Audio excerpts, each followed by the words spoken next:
Здравствуйте. Чао, бомбини. Это я по-итальянски. Есть такая страна Италия. А почему я вспомнила про Италию, а? Потому что я хочу рассказать вам итальянскую народную сказку «Три апельсина». Очень поучительная сказка. Ну что, начинается сказка? Жили-были король и королева. Они очень любили друг друга и были очень богаты. Но счастья у них не было, потому что для полного счастья им не хватало детей. А детей-то как раз у них и не было. Обещаю построить на Дворцовой площади фонтан, из которого вместо воды будет бить вино. Пусть люди 7 лет приходят к нему и пьют вино за здоровье моего сына. А я построила бы еще один фонтан, но чтобы из него било оливковое масло, и пусть все женщины пользуются им. 7 лет, наливая масло в кувшин, женщины будут думать о нашем сыне и славить его. Не прошло и года, как Бог послал им маленького сыночка. Король и королева были вне себя от счастья. Они сдержали свои обещания. И очень скоро на площади забили 2 прекрасных фонтана. Много людей славило маленького принца, приходя за вином и маслом. Но с каждым годом струи фонтана становились ниже. К тому времени, как маленькому принцу должно было исполниться 7 лет, из фонтанов можно было собирать вино и масло только по каплям. Однажды маленькому принцу вздумалось поиграть на площади в мяч. В это же время к фонтану пришла маленькая сгорбленная старушка. Она с трудом собирала по каплям вино и масло, как вдруг и ее кувшин разлетелся вдребезги. Это маленький принц неудачно бросил мяч. Что ты наделал? Мне не собрать теперь масла и вина, а потому проклинаю тебя. Когда ты станешь взрослым и тебе исполнится 21 год, нападет на тебя неведомая тоска такой силы, что нигде не найдешь себе ты места. Ничто не будет тебя радовать, пока ты не найдешь апельсиновое дерево, на котором будет только 3 апельсина. А когда ты добудешь эти апельсины, тебя начнет мучить жажда. И вот тогда... С этими словами старушка исчезла. Но вот минуло много лет, и принцу исполнился 21 год. В его день рождения в королевском дворце устроили пышный бал. Все гости веселились, только принц вдруг загрустил. И тогда он вспомнил историю со старушкой. Где же найти мне это дерево? Какое дерево? Какое дерево, сынок?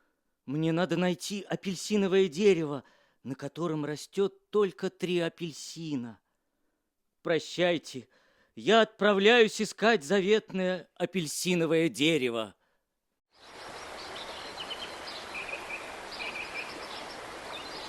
Ехал принц долго, и вот как-то раз слышит он почти из-под копыт своего коня тоненький голосочек. Осторожно, не раздави мой домик. Кто тут? Я никого не вижу. Ой, фея, здравствуй.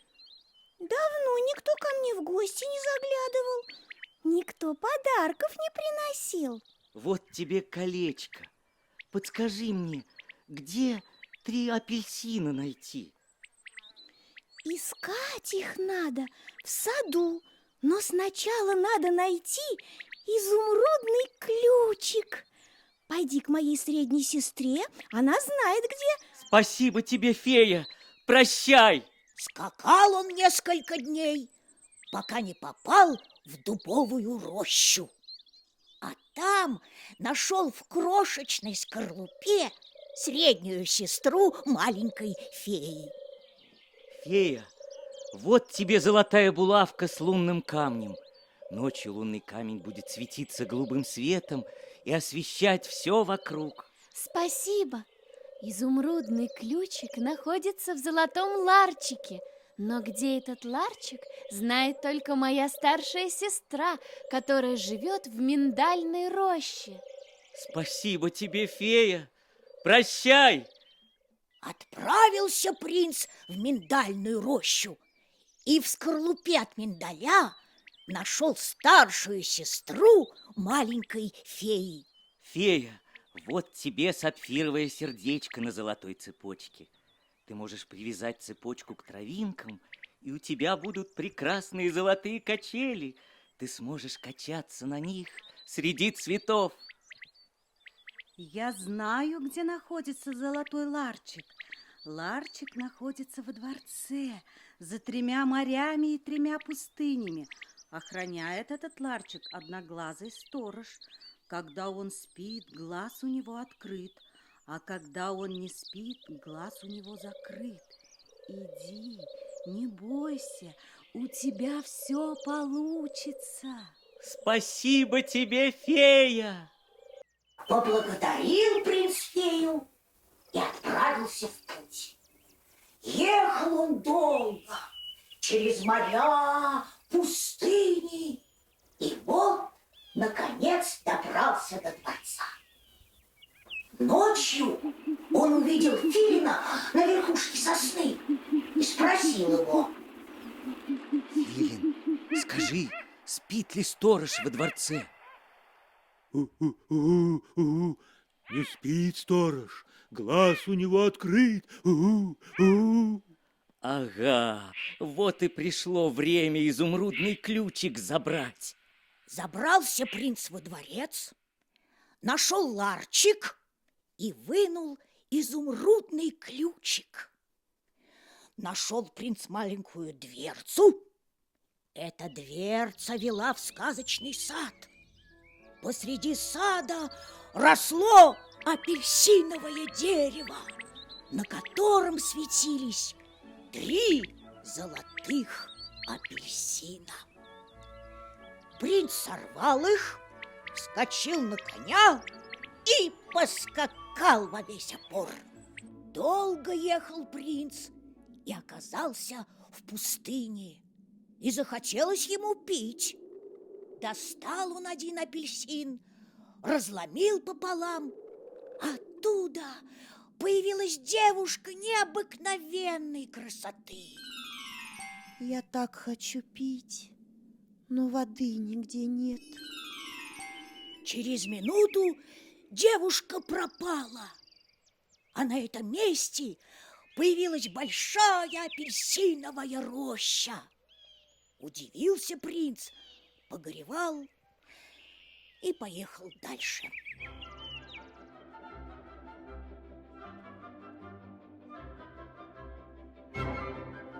Долго ехал он и приехал в лес. В лесу увидел ручеек, напился сам, напоил своего коня и решил отдохнуть. Вынул второй апельсин, разломил пополам, и из него вышла девушка небывалой красоты. Принц, я очень хочу пить. Девушка припала к ручью Но не прошло и минуты, как она исчезла. А по берегам ручья взметнулись вверх великолепные апельсиновые деревья. В отчаянии принц отправился дальше. Наконец добрался принц до полноводной реки, что текла в его родном королевстве. Вот на ее берегу он и решился разломить третий апельсин. Из него тоже вышла девушка. Она была так красива, что принц зажмурился.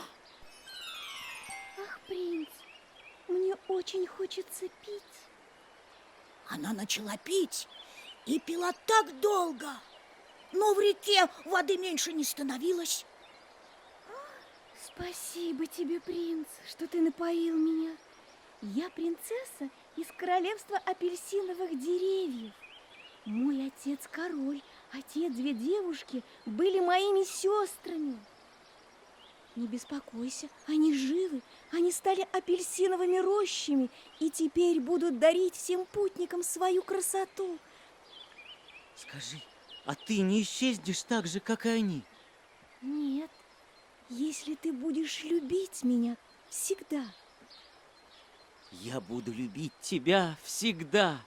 Мы с тобой не расстанемся никогда. Садись скорее на коня и едем во дворец. Я представлю тебя моим родителям. Король и королева с радостью встретили принца и с первого взгляда полюбили прекрасную принцессу. Вот моя невеста, настоящая невеста. И на следующий день они сыграли пышную свадьбу и зажили счастливо. Чао, бомбини. Спокойной ночи, ребята. До новых встреч.